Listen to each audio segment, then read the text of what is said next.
Hello, I'm Adam Wren, And I'm Dasha Burns. It is Tuesday, July 22nd. and this is the Playbook Podcast.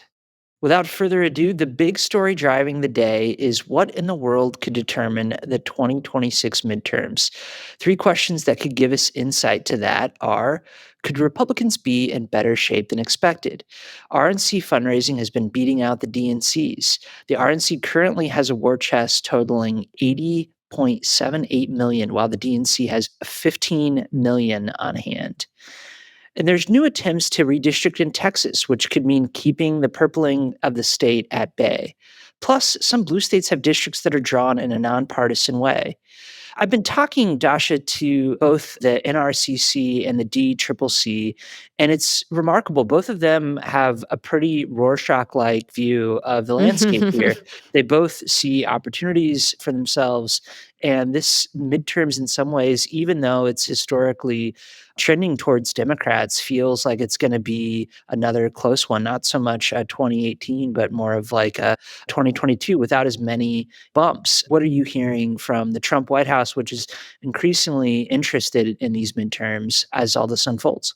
Yeah, well, look, I think that it's going to be a Rorschach test for both operatives and for voters, and that's going to largely depend on who wins the messaging wars here. And I think the advantage that Republicans have is that they do have both a messenger and a message coming from President Trump around which they can all unite, whether it is on policy and how you talk about that policy, or with like, hey, Texas, do some work and see if you can get us some seats.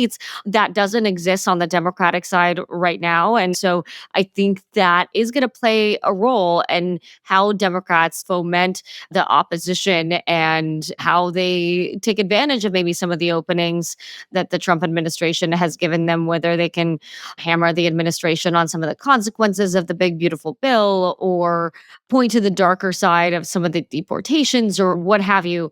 But they need more of a unified message. So I do think that the midterms are going to come down to that ability to galvanize.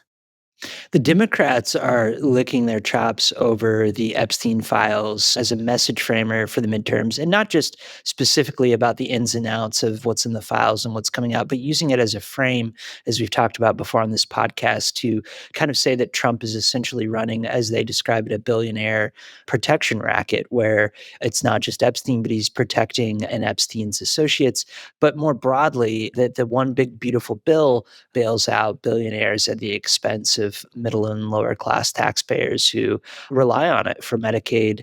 You know, Democrats have overplayed their hands in the past when it's come to Trump investigations like this. But do you think that White House Republicans are sort of cognizant of that effort by Democrats and seeing that they are overplaying their hand? When we talked to the White House yesterday, they said that not a lot of real voters are paying attention at all to the Epstein files. Well, I think one of the things that folks in the White House are hoping for is that, number one, this is sort of an internet bubble that is going to burst and that doesn't have the level of stickiness in real world America as it does online.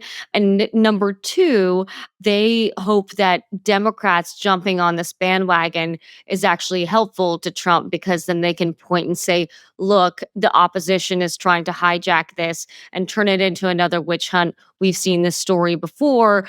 Let's rally and support President Trump. Whether that is how it in fact plays out is a question mark because the tail is long on this story and we continue to watch it sort of drag on here. So I think that the hopes of the White House and the hopes of the Democrats are coming to a collision point here.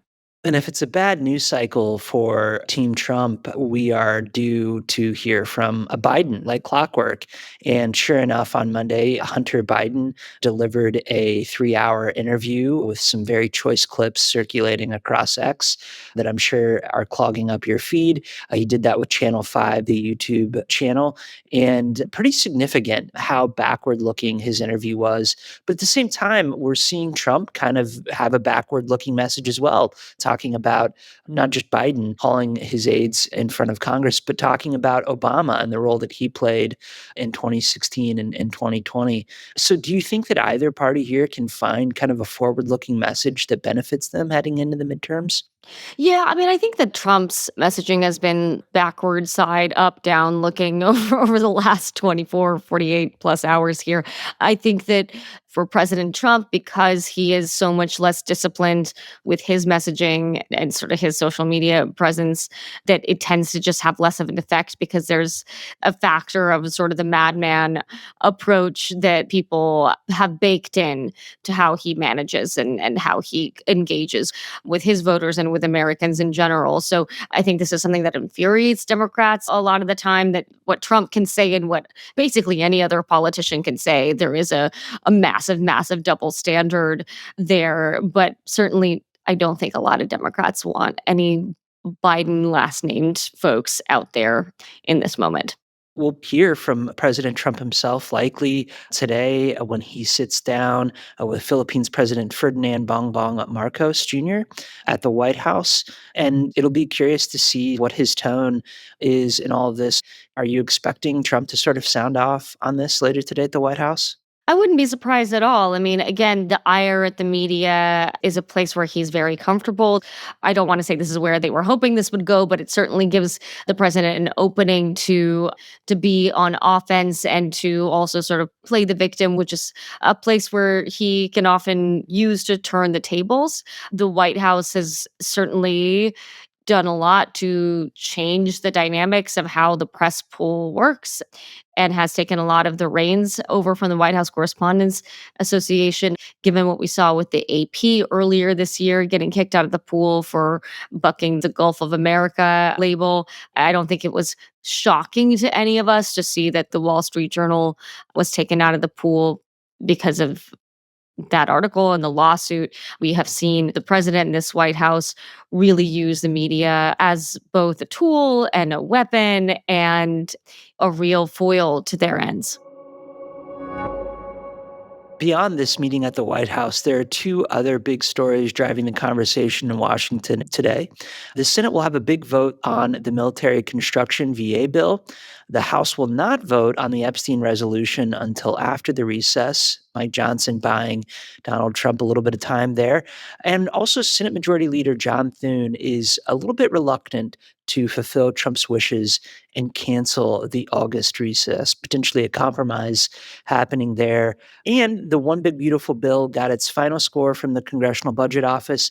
The bill will increase the federal deficit by $3.4 billion over the next decade. Was there any sort of murmuring or frustration from the White House today about that, Dasha?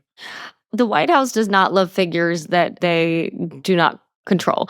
However, I think the president has asserted his dominance over any fiscal hawks and has made clear that he's going to push through on his priorities, no matter where those numbers end up. And one other story, the MAGA revolution marches on. The Marines are pulling up stakes from Los Angeles today after more than a month of being deployed there. We're expecting OPM to have more layoffs. And the hearings in the Harvard lawsuit against the Trump administration continue. As always, we try to end the show with something different from the Playbook newsletter. Today, we're wishing a happy birthday to former New York Representative George Santos, who is currently serving an 87-month prison sentence. And he tweeted yesterday, "It's an understatement to say that I have started to disassociate." So, And where is it that he is celebrating his birthday? in prison, In prison. Okay. we wish him a happy birthday. Happy birthday, George Santos. As always, send us your tips, birthdays, and spotted moments to playbook@politico.com. Dasha, this was great. Thanks so much for joining us. Thanks, Adam. Thanks, everybody. And that's all for today's Playbook Podcast. We have much more news and analysis in today's Playbook newsletter, which you can find at politico.com/playbook. We'll be back tomorrow. Have a great Tuesday. Thanks for listening.